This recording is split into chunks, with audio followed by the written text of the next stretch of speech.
Bonjour. Alors, j'enregistre une conférence que j'ai donnée à Aix-Marseille pour la Gilles Tour. Il a beaucoup plu et du coup, je me disais que je pourrais la partager le plus largement. Elle se nomme La causalité simple, un modèle à revoir. Comment retrouver de la puissance et sa responsabilité.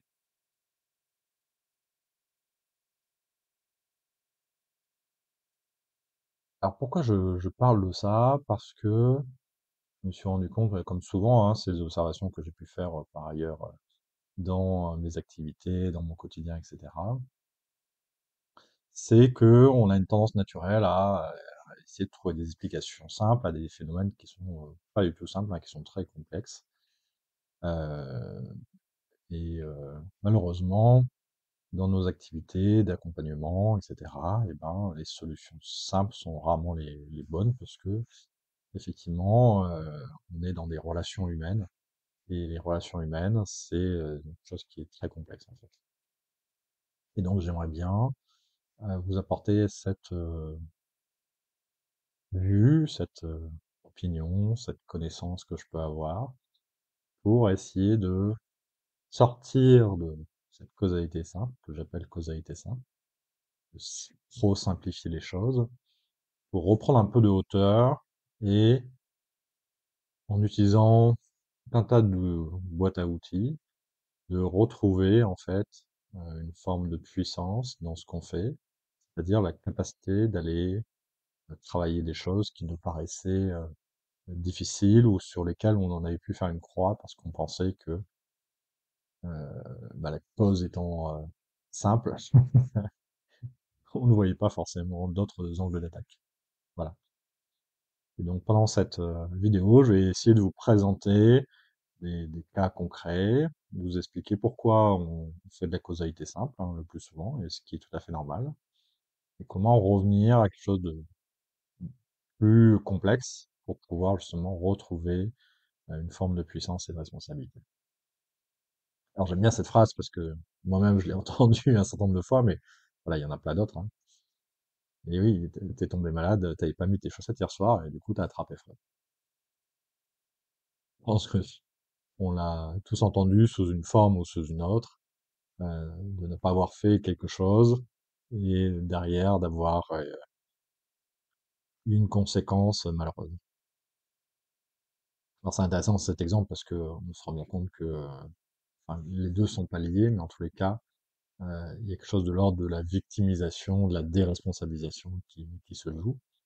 Et je vais vous montrer, alors je ne suis pas médecin ou autre, mais comment on peut retrouver une forme de complexité dans tout ça et se dire qu'effectivement, avoir mis des chaussettes n'est peut-être pas du tout en rapport avec le schmilblick, avec le fait d'être tombé malade, mais c'est plus un certain nombre d'autres facteurs qui sont présents. Et en les connaissant, bah, peut-être qu'on peut aller en trouver un ou plusieurs sur lesquels on peut agir, qui nous permettra par la suite d'être plus en forme et pour éviter de tomber malade. Alors, effectivement, je vous ai fait un petit graphe rapide, euh, en commençant par le temps a changé. Effectivement, il fait plus froid maintenant. Et la conséquence, c'est que je suis tombé malade.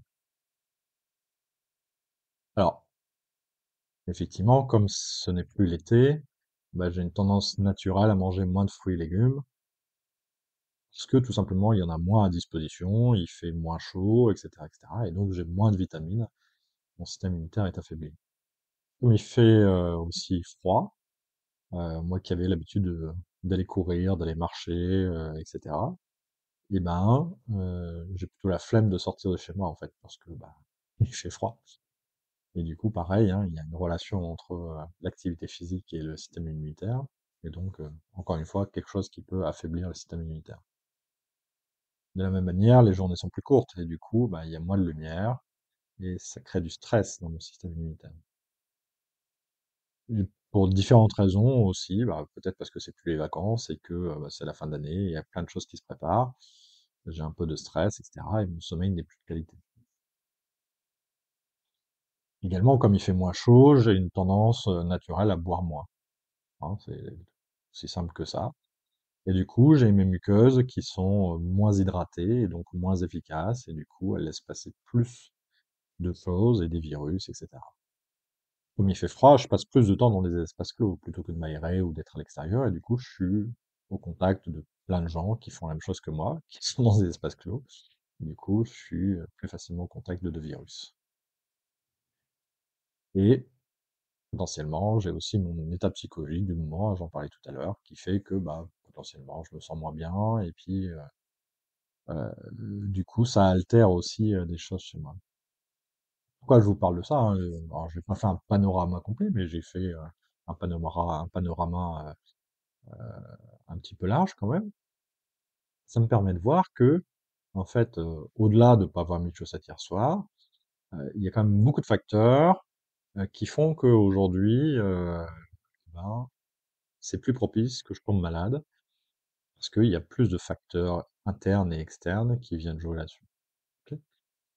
Et du coup, je peux peut-être prendre des actions sur certains éléments euh, qui sont à ma portée et qui vont faire que, par la suite, je ne retomberai plus malade. Peut-être manger plus de fruits et de légumes pour avoir plus de vitamines, ou faire une cure de vitamines, peut-être essayer de boire de manière plus disciplinée, hein, la gourde de litres tous les jours, etc. Peut-être penser à passer plus de temps à l'extérieur, et quand je peux marcher plutôt que de prendre le métro, et ben j'essaierai de le faire, etc. Voilà. Il y a rien là-dedans de culpabilisant, hein, c'est pas mon intention du tout.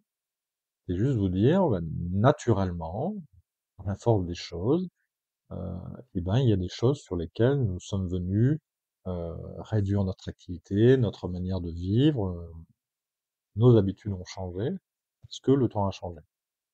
C'est intéressant à voir. Et du coup, sur quels endroits je peux retrouver une forme de responsabilité, et puis du coup, de pouvoir agir et de reprendre la responsabilité de ma vie, plutôt que d'être dans quelque chose où, c'est pas ma faute.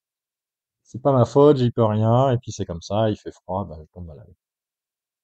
Vous voyez, la causalité pourrait être très simple, simpliste, je dirais même, alors qu'en fait, on est sur des facteurs qui sont complexes. Pourquoi je vous parle de ça? Ben, on va voir que dans un accompagnement d'entreprise, on retrouve un petit peu ça, c'est-à-dire que on va plutôt trouver des excuses un peu simplistes, plutôt que d'aller regarder au fond et voir sur quels endroits on peut aller toucher. Et donc, c'est mon propos. Alors, tout d'abord, pourquoi on aime bien faire cette causalité simple, en fait? En fait, ça nous décharge de chercher des réponses plus profondes, et du coup, c'est moins fatigant. Et je pense que là-dessus, en fait, il y a vraiment quelque chose de ce type-là. Si je peux identifier une cause, même fausse, alors je peux vivre plus sereinement, hein, en faisant quelque chose qui m'a l'air être une cause-conséquence. Ça me rassure parce que je peux expliquer le monde.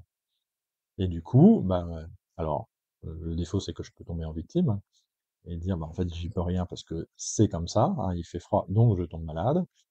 Mais ça peut être aussi des choses qui sont de l'ordre de la déresponsabilisation, etc., etc. En tous les cas, je me sens mieux quand je sais ce qui s'est passé.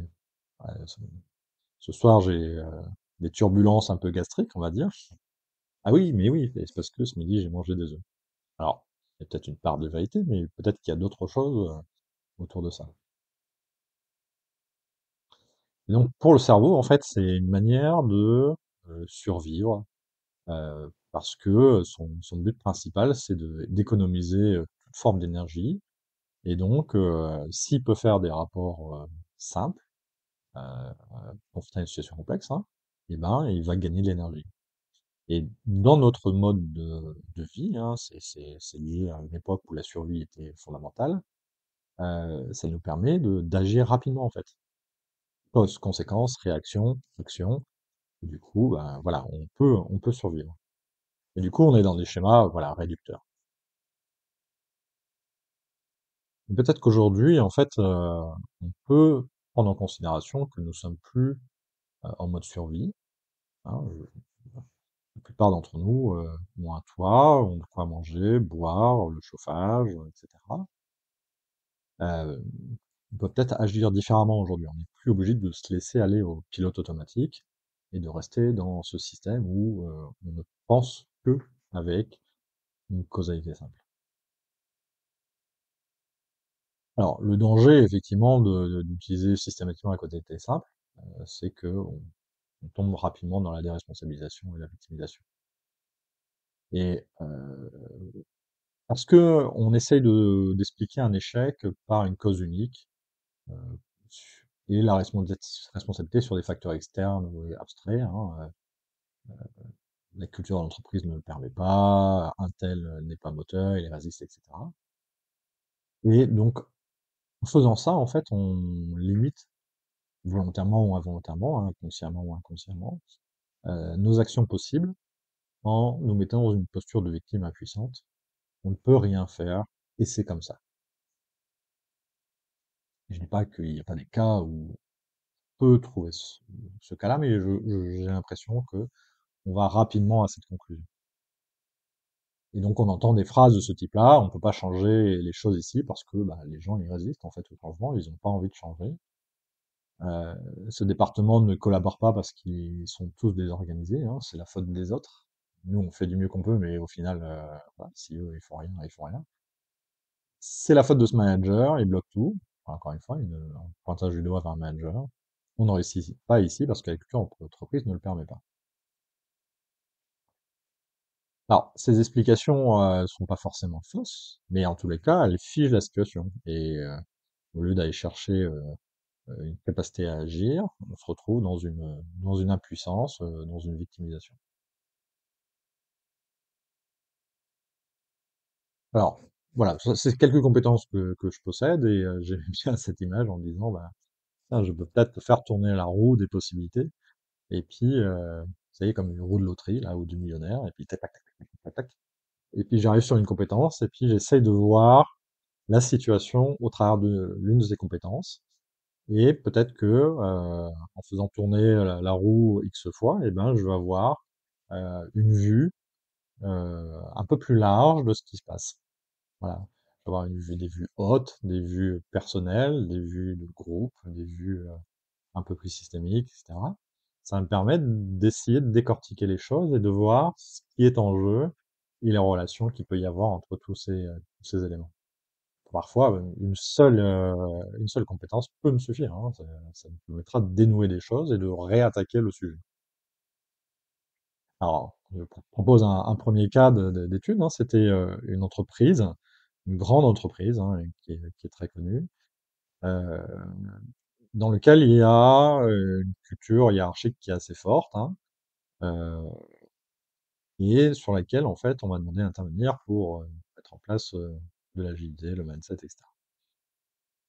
Et je me retrouve avec un manager vraiment, vraiment top, hein, qui vient d'un autre service, qui a fait de la R&D avant, et du coup qui a un mindset très différent des opérations qui sont faites dans une DSI, et qui a vraiment cœur à faire changer les choses, qui est en soutien, et qui met pas de frein, etc., quoi. Et son but, c'est que bah, l'équipe gagne en performance, en autonomie et prenne des initiatives individuelles. Parce que là, ce qu'ils remarquent, c'est qu'ils sont plutôt dans une forme d'attentisme et qu'ils font stricto ce qu'on leur demande dans leur fiche de poste, dans les processus, etc. Et donc, il y a vraiment ce truc-là. Donc, chouette. Et qu'il est capable de voir ça et qu'il ait envie de faire changer les choses. Et donc, voilà, j'utilise ce document des stades de maturité, hein, qui a été décrit par Olivier de Villard, qui permet de comprendre effectivement les différents niveaux de maturité d'une équipe, hein, où au départ ce sont que des gens qui sont au même endroit mais qui n'ont a priori aucun but en commun et qui ne sont pas une équipe, hein, c'est le stade de la pseudo-équipe, et un niveau où on est une équipe authentique et un niveau où on est une équipe performante. Et donc, je m'appuie là-dessus pour essayer de faire monter l'équipe dans sa maturité, en mettant en place des moments conviviaux, en créant des objectifs qui sont communs, des pratiques communes, parce qu'effectivement, chacun utilisait des outils différents, il n'y avait pas de centralisation, et donc voilà, quand il fallait ensuite converger, c'était très compliqué. Chacun avait un Excel dans son coin, etc. Ah, on a mis Jira, mais peu importe l'outil, mais en tous les cas, ça a permis de mettre en place des pratiques communes, et puis de se reposer la question des processus et de comment chacun travaillait. Et ça a permis aussi d'avoir une reconnaissance mutuelle parce que du coup, on savait qui faisait quoi, etc. Donc voilà, donc on avait réussi à faire grimper l'équipe dans sa maturité, et faire en sorte que ce soit une vraie équipe et plus juste des personnes qui sont sous un même manager, etc. Là-dessus, c'était plutôt chouette. Et pour autant, pas d'évolution en fait dans le mindset, toujours quelque chose qui était très descendant, en tous les cas, pas de réelle autonomie, pas de prise de décision, pas d'initiative, etc., etc. Et pourtant, je voyais le manager était présent, à l'écoute, etc., etc. Et là, la simplicité aurait été de me dire, bah, en fait, bah, c'est comme ça.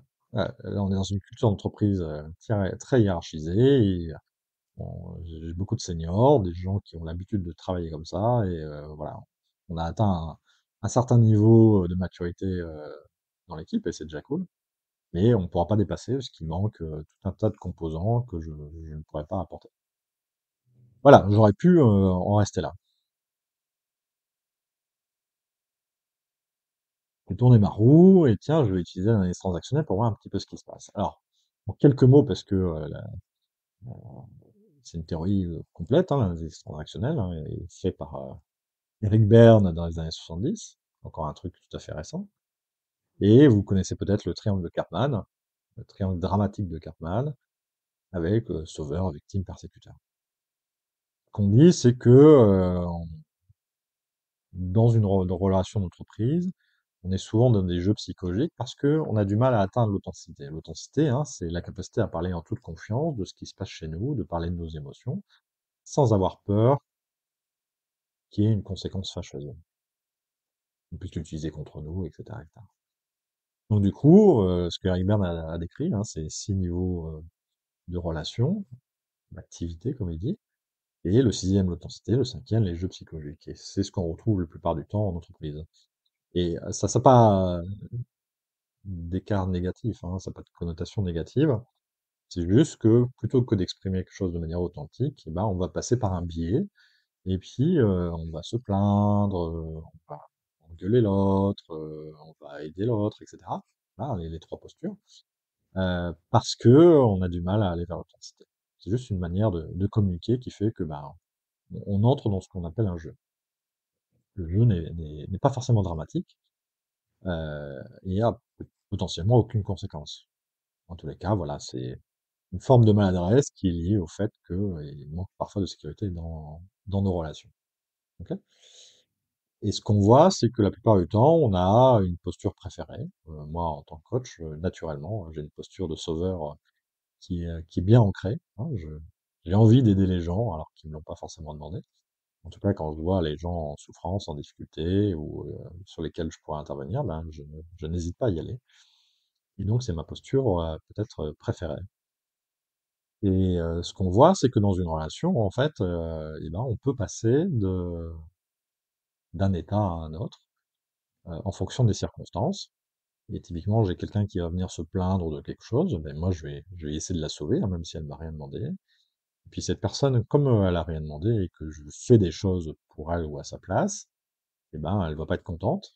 Et donc du coup, elle va monter en persécuteur et elle va me dire, mais Pascal, je t'ai rien demandé, pourquoi t'as fait ça, blablabla. Et moi, peut-être que je vais descendre en victime, et je vais m'excuser en me disant: «Bah, je pensais vraiment bien faire et je suis vraiment désolé de tout ça». Ou je vais passer moi-même en persécutant en me disant: «Mais, c'est bon à la fin, à chaque fois que je t'aide, ça se finit comme ça et c'est très désagréable pour moi», et cetera. OK? Donc en fait, le drame intervient à partir du moment où quelqu'un change d'état, tout simplement. OK? Et donc on a des drames de niveau 1, niveau 2, niveau 3, et niveau 1, c'est des taquineries qu'on peut se faire au travail typiquement. Niveau 2, ben là, on entre dans une relation qui est franchement toxique, hein, qui relève éventuellement du harcèlement. Et 3, ben, ça peut conduire éventuellement à des situations de suicide ou de mort, parce que effectivement, on a été trop loin. C'est pas très très gai, hein, mais c'est juste pour vous dire que le jeu n'est pas forcément très grave. heu, c'est juste une manière d'entrer en relation avec l'autre et ça peut être tout à fait satisfaisant. Alors pourquoi je vous parle de ça? Bah, si je regarde ce qui se passe avec mon manager, et ben, je me retrouve dans ces situations avec l'équipe. Alors, en vert foncé, j'ai un équipier qui parle et en blanc, j'ai le manager qui répond. Donc l'équipier dit, bah voilà, j'ai un problème. Et le manager, bah, il saisit l'occasion parce qu'il veut se soutenir, il veut bien faire. Il dit, bah t'inquiète pas, j'ai une solution à te proposer, et puis je vais la mettre en œuvre. Donc voilà, on va rajouter un point de contrôle, je crée la réunion une fois par semaine, comme ça on vérifie que le projet ne déborde pas, etc., etc., etc. Il pense vraiment bien faire en fait. Et en fait, le coéquipier, lui, il est pas, il s'attendait pas à ça en fait. Et il se dit, mais en fait, c'est pas ça que je voulais moi. Enfin, moi, j'avais besoin d'aide, j'ai pas besoin qu'on vienne me contrôler. Et voilà, ce qu'il fait, c'est pas bien en fait. Et le manager, il comprend pas parce que il dit, je les aide pourtant, je suis en train de créer quelque chose, je les soutiens, je prends de mon temps, etc. Et je les aide en fait. Le coéquipier, il voit la situation et il fait: «Oui, oui, tu nous aides, mais attends, je vais reprendre la main parce que c'est pas ça que je voulais». Le manager qui est très déçu et du coup, il monte un petit peu en colère, il fait: C'est pénible, ils en font qu'à leur tête, ils veulent jamais, changer leur manière de faire et puis encore une fois, voilà, j'ai dû reprendre, la situation en main» et cetera et cetera. Et les équipiers qui retombent en victime, ils disent: «Ah, il est toujours sur notre dos, c'est pénible» et cetera. Vous voyez? On Le manager pensait bien faire, il pensait être soutenant, bienveillant et cetera. Et quelque part, en fait, il s'est mis dans une situation où il a joué avec son équipe et il a pris un rôle, alors alors, une sorte de rôle de papa, d'accord? Et là, j'introduis une autre notion que Berne utilise dans les transactionnels, c'est qu'on peut mettre de l'énergie dans un certain nombre on appelle ça des états de vie, hein, donc de rôles. Là, je vous en présente que deux, mais il y en a plus. Il y a le parent et l'enfant. Le parent normatif, hein, c'est celui qui crée les règles et qui fait en sorte que les autres se sentent en sécurité et qu'ils aient un cadre. Et en excès, ça va peut-être empêcher les autres de faire des choses parce que voilà, il s'assure vraiment qu'on respecte bien les choses. Et le parent nourricier qui est là quelque part pour soutenir, aider, faire grandir, etc.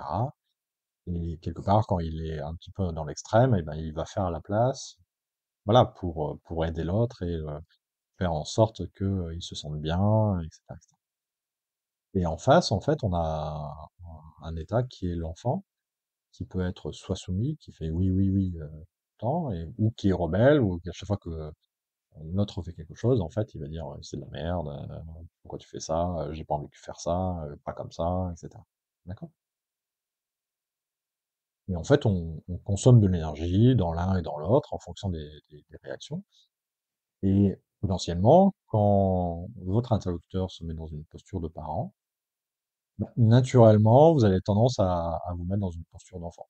Selon votre préférence, vous êtes en soumis ou en rebelle, hein, chacun a ses propres préférences. Dans tous les cas, quand un parent vous parle, il y a des chances que vous soyez en enfant. Et de la même manière, quand un enfant vous parle, hein, par exemple quand il se plaint ou quand il fait sa victime, eh ben, vous allez peut-être vous mettre dans un état de parent parce que bah, c'est votre préférence. Vous avez envie d'aider, etc., etc. Et donc là, c'est vraiment ce qui se passe en fait. C'est-à-dire que en face, on a un manager qui se met très facilement dans une posture de parent, et donc les gens de l'équipe vont se mettre naturellement en posture d'enfant. Alors certains sont soumis, donc ils vont rien dire, ils vont juste OK. Et d'autres qui vont se rebeller. Mais en tous les cas, ils ne vont jamais aller dans la direction que lui il souhaitait, c'est-à-dire l'autonomie, etc.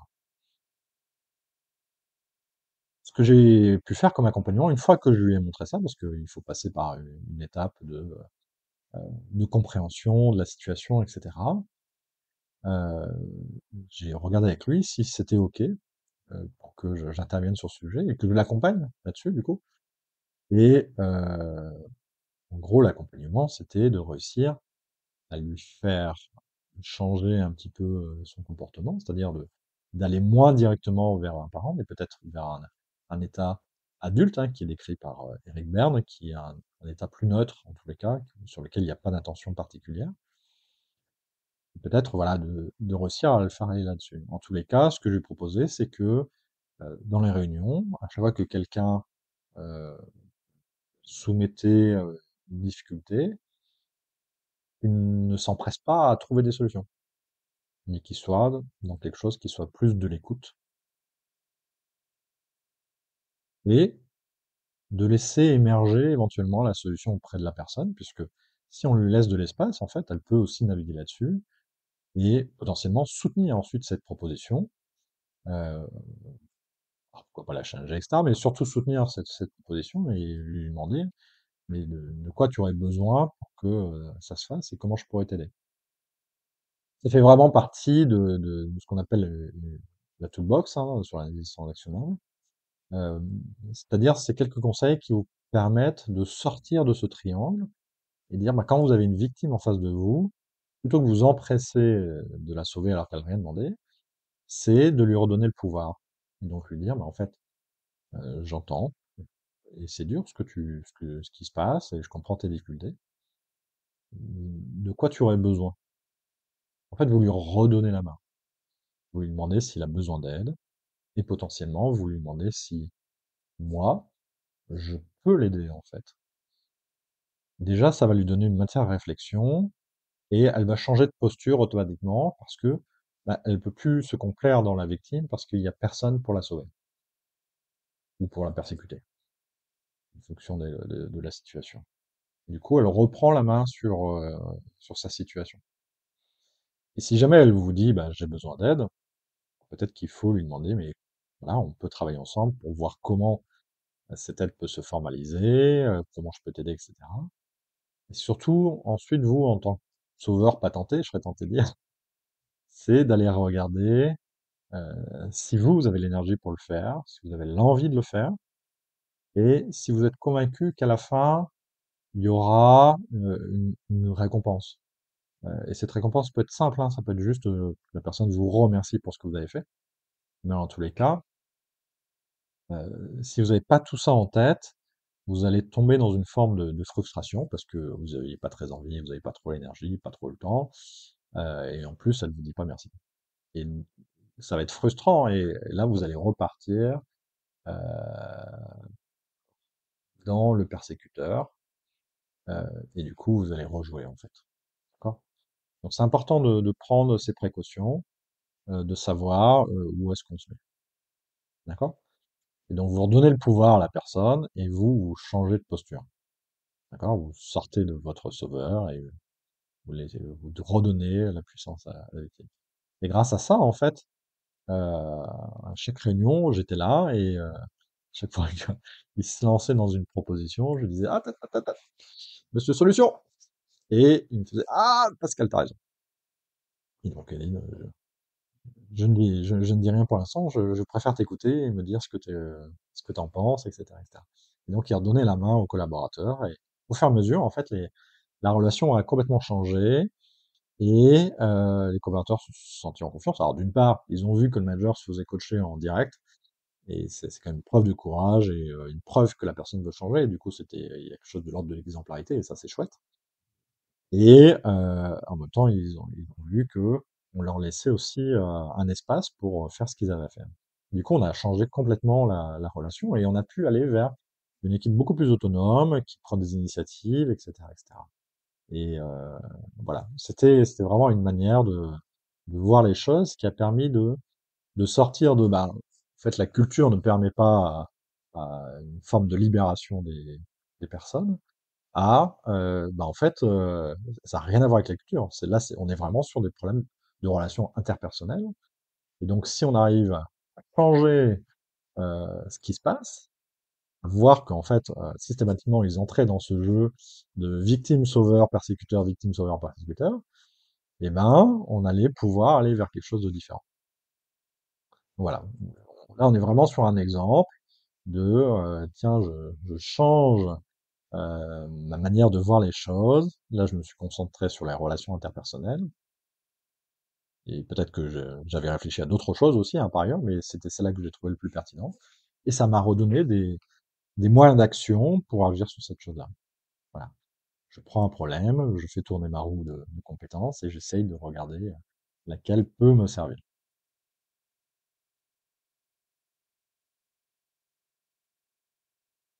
Alors, on va parler d'une autre compétence, que j'aime beaucoup parler de spirale dynamique, euh, et notamment, là, je vais parler de différencier ses attentes de l'attente de l'entreprise. En fait, alors c'est un peu vague, hein. Ce que je vois, c'est que en tant qu'accompagnant, et notamment sur l'agilité, on peut avoir une envie d'aller faire quelque chose qui correspond à nos convictions, et se dire, bah, là, j'ai vraiment envie de leur donner du sens, qu'ils aient une démarche éco-responsable, qu'on prenne soin des gens, etc., etc. Et on se retrouve dans une situation où on n'y arrive pas, et on se retrouve dans une forme de frustration, et on se dit, mais c'est quoi cette entreprise? En fait, ils veulent pas, ils peuvent pas, etc. Et c'est vraiment des cons, et voilà, je m'arrête là. Et c'est dommage. Encore une fois, voilà, on entre dans un cercle de victimisation, de déresponsabilisation, et c'est intéressant à regarder. Alors, je vais vous parler de spirale dynamique. Alors, j'ai déjà fait une vidéo dessus, donc je vais quand même rappeler quelques éléments, mais je vous invite à aller regarder la vidéo qui en parle, qui sera un peu plus complète. En fait, c'est une théorie de Claire Graves, dans les années 70, qui a créé cette théorie à partir d'observations qu'il a pu faire auprès de ses étudiants, et qui a écrit très peu de choses, hein, ce chercheur, parce qu'il avait plutôt à cœur d'expérimenter et de valider ses pratiques sur le terrain. Et notamment, il a accompagné Nelson Mandela, hein, sur ce sujet d'apartheid dans l'Afrique du Sud. Et ses disciples, ce sont eux qui ont plutôt écrit des livres sur le sujet, et ont continué à expérimenter dans d'autres cas. Et, hein, ils ont intervenu dans le début des années 2000 sur le conflit israélo-palestinien, et ils ont accompagné aussi des entreprises pour le fait de donner du sens, etc., etc. Il y a tout un tas de retours d'expérience qui sont très intéressants dessus.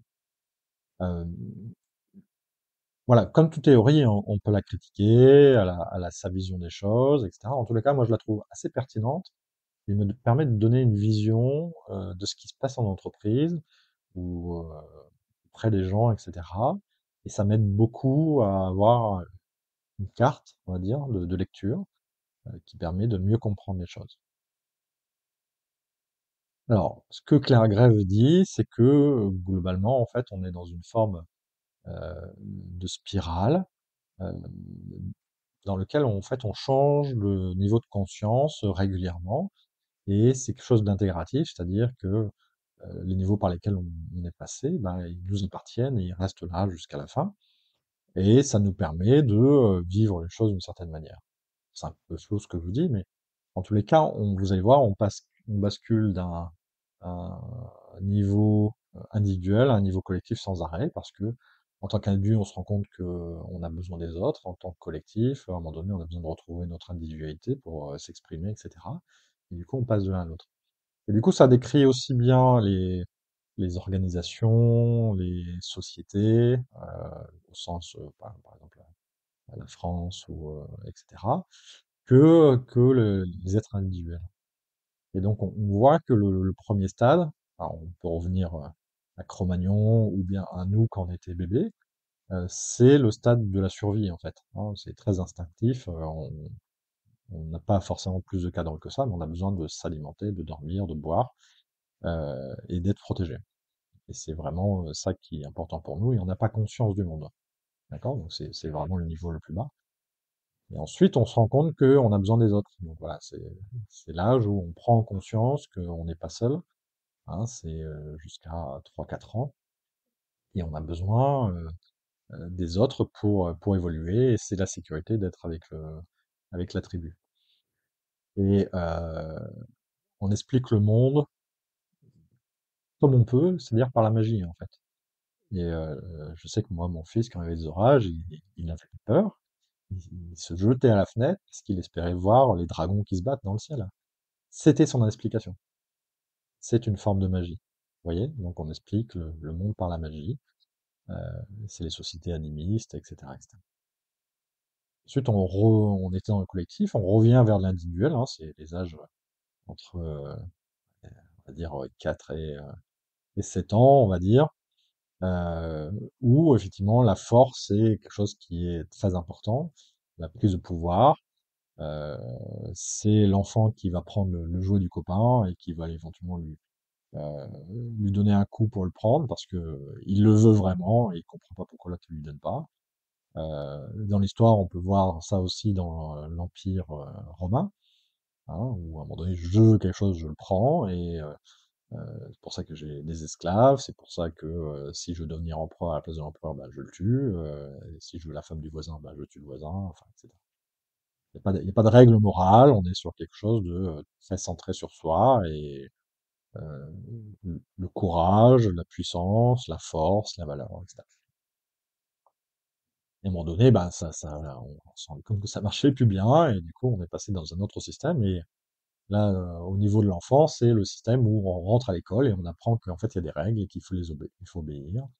Voilà, donc on a l'instituteur, l'institutrice qui est notre référence et qui est Dieu Tout-Puissant, et tout ce que il ou elle dit est une règle à suivre.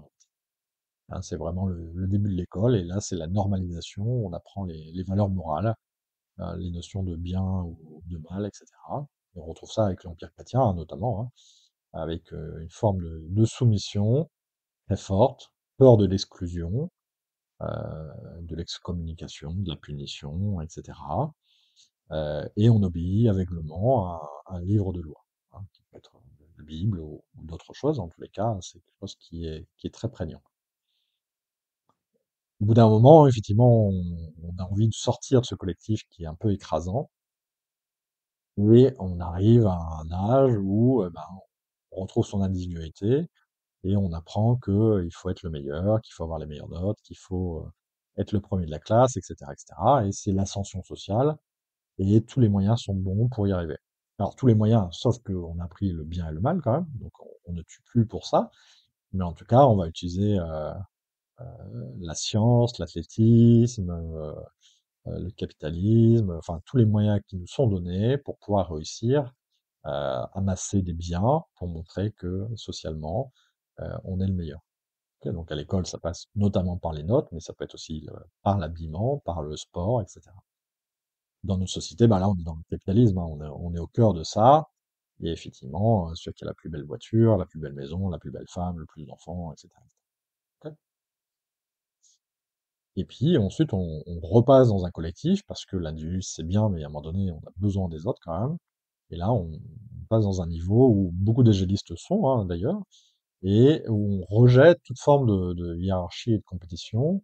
Où on essaie de trouver quelque chose qui est plus égalitaire, où ce qui est important pour nous, c'est le bien-être de chacun, l'harmonie, et où on aspire à avoir du sens dans ce qu'on fait, hein. On ne produit pas juste pour produire, voilà, on veut une quête de sens, et où les décisions se font par consensus, parce qu'on va chercher l'opinion de chacun, etc., etc. Et puis ensuite, on arrive de nouveau dans une chose d'individuel, hein, c'est le début du deuxième cycle, où on a une chose de plus intégratif, on comprend que tout ça, ça fait partie de nous.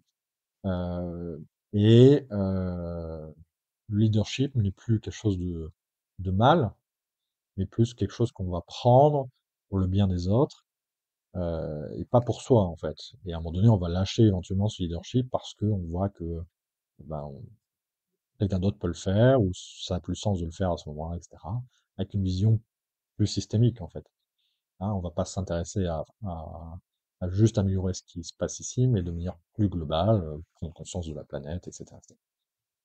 Et puis le turquoise, qui est quelque chose qui était assez théorique encore et qui n'avait pas été observé, mais voilà, il va plus de nouveau dans quelque chose de collectif, et qui va prendre soin des autres, qui va être dans l'acceptation, etc. Et la communion de la nature,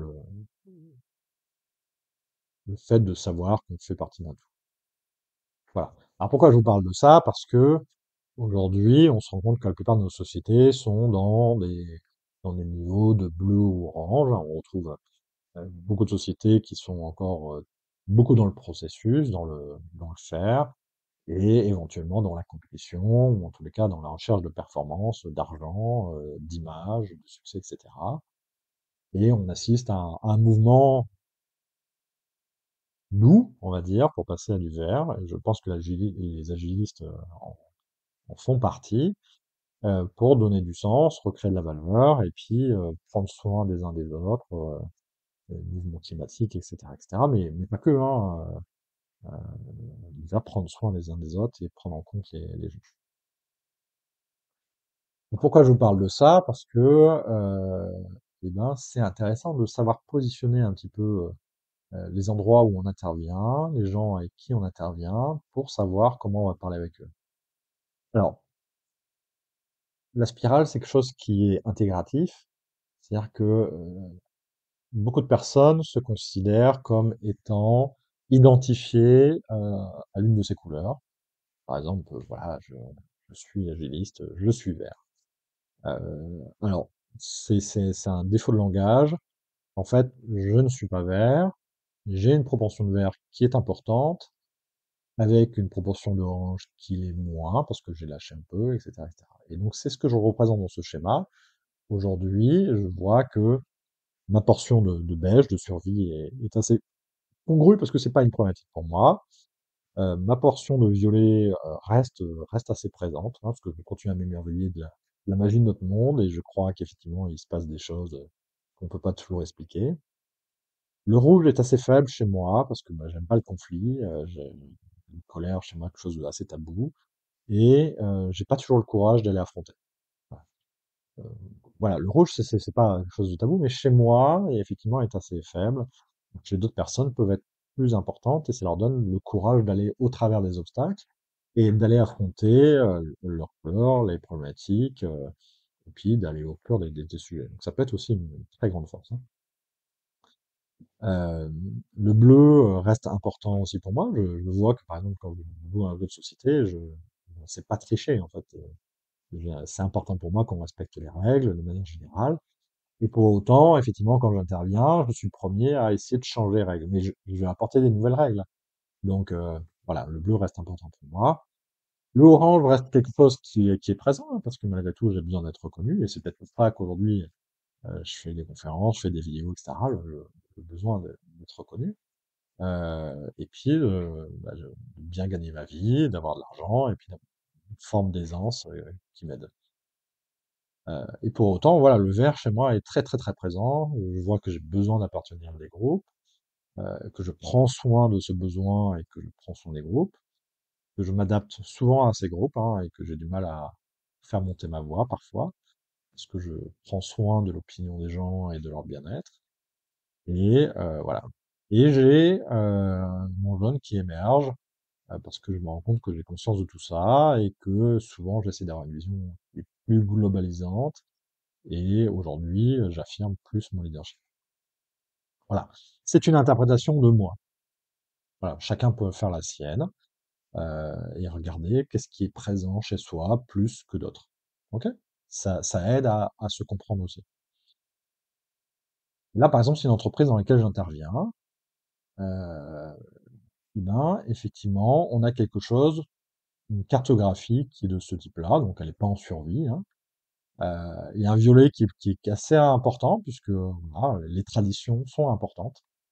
Et en même temps, on a des managers qui disent, bah, il faut qu'on s'impose, c'est normal, en tant que manager, il faut dire ce qu'on a à dire, il faut faire ce qu'on a à faire, on n'est pas là pour rigoler, etc. Les processus, c'est une part importante aussi de la vie d'entreprise, hein, ils sont là pour nous protéger, pour nous sécuriser, etc. Donc ça, voilà.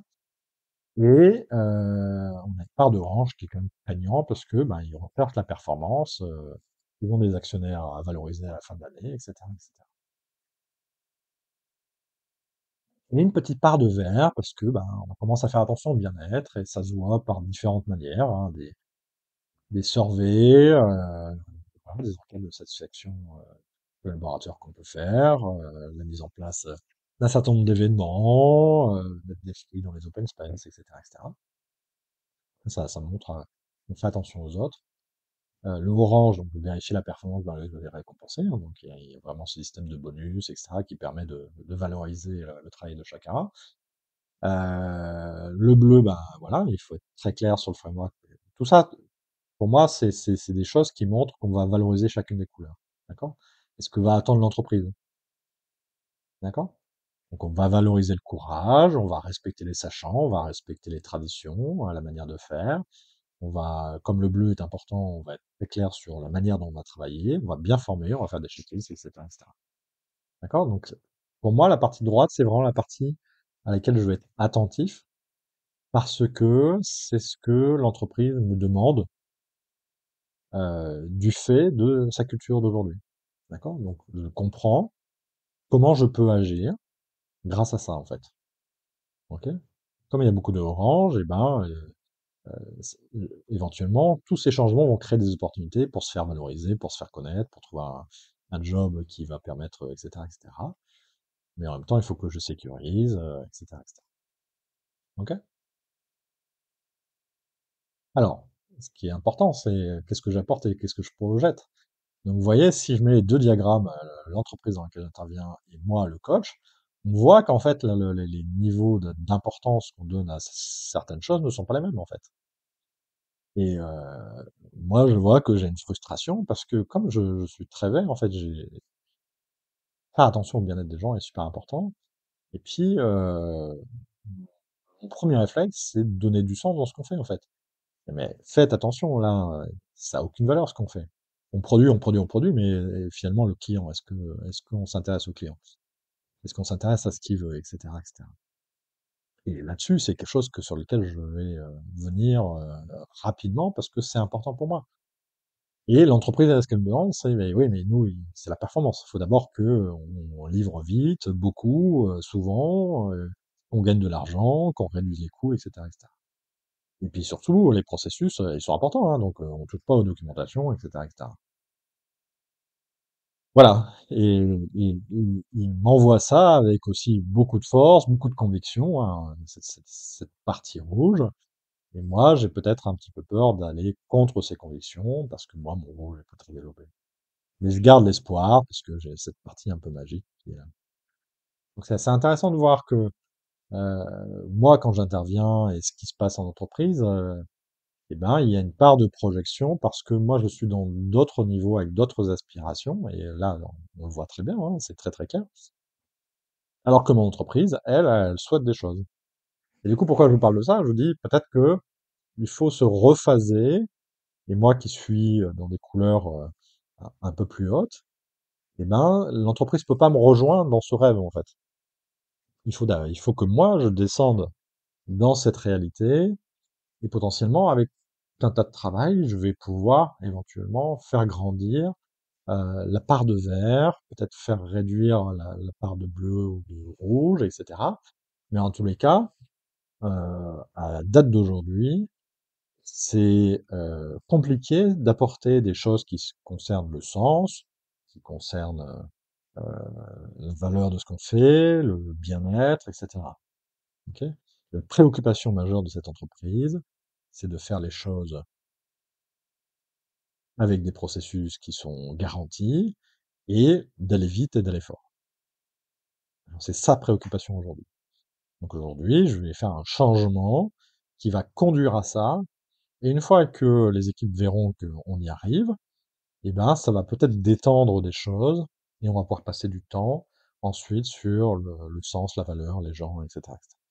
Et en tous les cas, tant que l'entreprise n'a pas ce qu'elle veut, on aura du mal à passer à l'étape suivante. Et en tout état de cause, hein, si on reprend l'agilité, on voit qu'on passe aussi par ces couleurs, c'est-à-dire que moi j'ai la magie de croire que l'agilité va résoudre tous les problèmes, hein, c'est magique. Euh, j'ai le courage d'y aller et de vendre cette opinion. L'agilité se base sur des processus, hein, Scrum, c'est un ensemble d'artefacts, de processus, etc., et de rituels qui sont décrits convenablement. Ça reste léger, mais ça reste un cadre de processus qu'il faut respecter. Et grâce à ça, on va pouvoir aller nourrir la performance. d'abord la performance. Hein, on va suivre la vélocité, on va vérifier que tout fonctionne bien, qu'on fait du DevOps, que on livre en temps et en heure, et cetera. Une fois qu'on a la performance, eh ben, on va pouvoir se travailler le sens.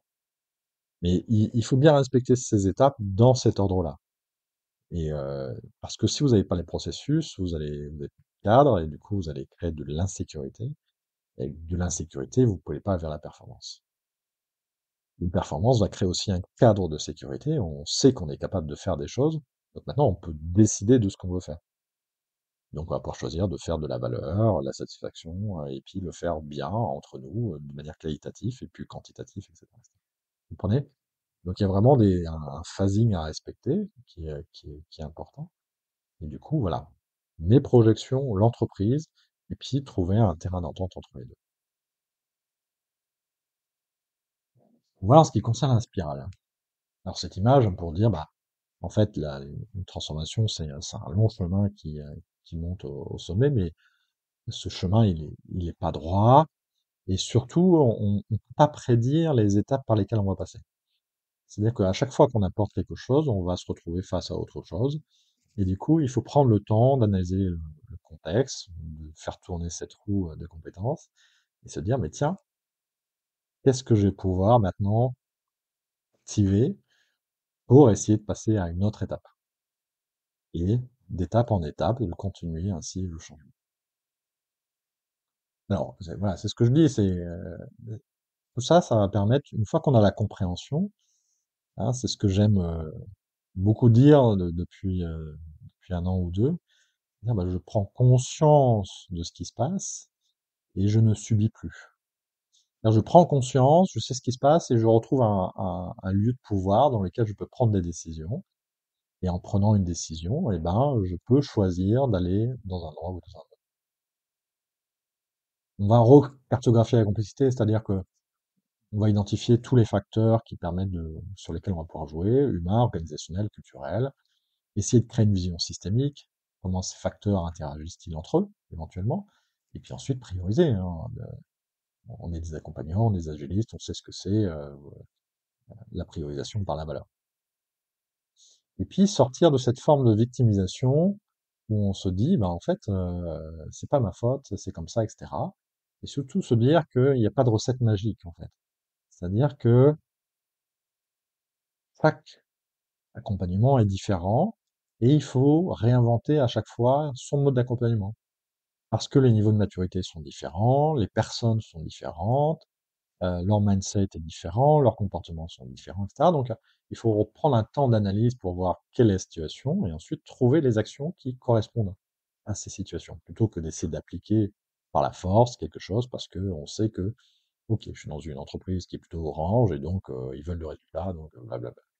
Non, il y a peut-être d'autres enjeux et puis bah, il faut cartographier tout ça. Voilà. Et mon but, grâce à ça, c'est de retrouver le pouvoir d'agir en prenant conscience de la complexité comme une opportunité et non pas comme un obstacle. Vous voyez? Donc c'est ça qui est intéressant, c'est que chaque difficulté, chaque échec est un moment de réflexion plutôt qu'un moment d'abandon.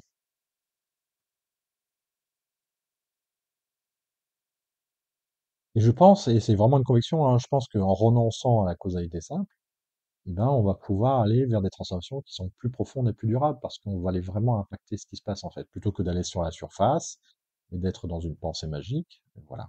Et je dis pas qu'il faut pas de pensée magique, mais il faut pas se cantonner à la pensée magique. Voilà.